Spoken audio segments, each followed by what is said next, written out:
مسلم حدیث دی انصاری صحابي ول یا رسول الله دا لیور څنګه دی لیور په اسلام کې لیور پیغمبر صاحب ته فرمایل قال الحم الموت لیور خو مرګ دی مرګ لیور خو مرګ دی په بل یو روایت کې راځي لیور چې دی هغه لیوه دی لیوه د خپل ورندار دی لپاره اوس پرې دې شزه دا خو به ورته سړی وویني یا به سره مخامخ دا ورندار خو هر سات کې سړی سره مخامخ کیږي د پښتنو چې نن کور خراب دی بنیادی وجه دا ده چې دغه ورندار د خپل خاوین دومره خدمت نه کوي نه دا خدمت ور باندې ضروري دی لکه د خاوین د ورور زموږ د پښتنو چې کور خراب دی لویه بنیادی وجه ده پنجاب والا لره ورسه چې د زوی ته واده وروکي خپل کور ور جلا کې ته پیژه شته دی پیژه پنجاب کې بابي مابي نه چلیږي زموږ ته نیم ژوند په بابي او په ورنداري باندې تاسو یو الک واده کړی دی په کور کې لس ورونه دي اته ورونه دي 15 ورونه دي دغه یو شزه د دې ټول کور خدمت کوي ولې وکړه د خدمت دا په کوم ځای کې راغلی تیز ما خبره به یک طرفه نه اخلي اوس یو سره یاره مولوی صاحب اوس موږ کور دی زموږ وریندار د زموږ د کور خدمت کوي هغه ته اوس دا رقم خبرې کوي یک طرفه ما اخله دا خبره واخله چې ستای و خور و نازنینه خور دی و ډیر په محبت لوی کړي و بیا دی کور ته ور واده کړه هغه کور کې اته ورونه دي دا اولنۍ واده دی د مشر ور دی دا ورونه ټول خدمت استا خور کوي نو کان سولیدلی لاسونه سولیدلی شی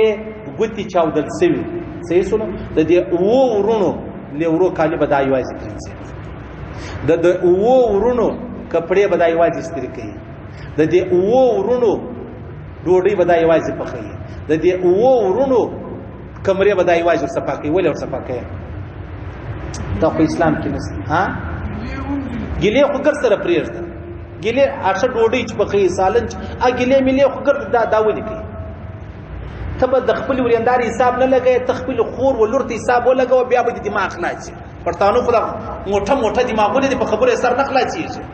چې دته د خپل خور کیسه وکړي د لور بیا دی او وای و خبره سیده چې څلو ته دته د خپل خور کیسه وکړه د لور کیسه وکړه ستای ولور د تاور واده کا لس ورونه دي دغه نو ورونه بغیر د واده دي نصر ورونو کاجی دا ور پرنجي دا ور استری کوي دا په کپړو کې وا بیا د بيد ډیره ماپ واګه وراچی په کې بیا ورته زړی دینو که په دوی ورځ کې بدلولم د خوښه ده کې په ورځ کې بدلول نه زولې هم د خوښه ده هغه اصول کین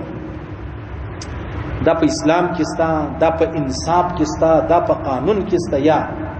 بیا تر ټولو زیات زموږ په کورنۍ کې خانه چې خرابه دغه د مشر وریندار خانه خرابه ده د مشر ورور کور خراب ده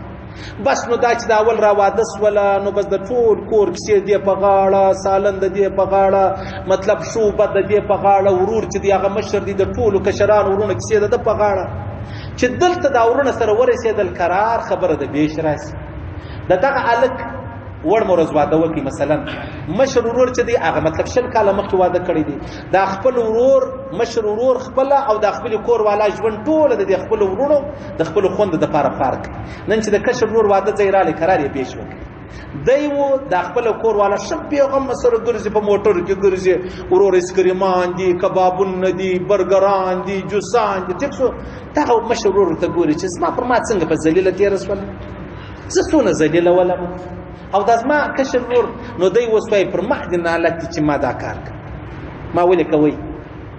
چې زته خبر وای چې ما ورونه بداسي زما پر ووم پښت لنه حالت چې ما دا کول ما ځان پر کړی وو ما ځان ستړی کړی وو ما ځان بي عزت کړی وو ما یې ور په ګټله په ټول می خړل ته چې نن ځای ته ورسېدل او په ما دې دغه په سات وکي دا سید پښتنو کور دی کنه دی دغه دا که غواړئ ځان د مهمو اسلامي معلوماتو څخه خبر کړئ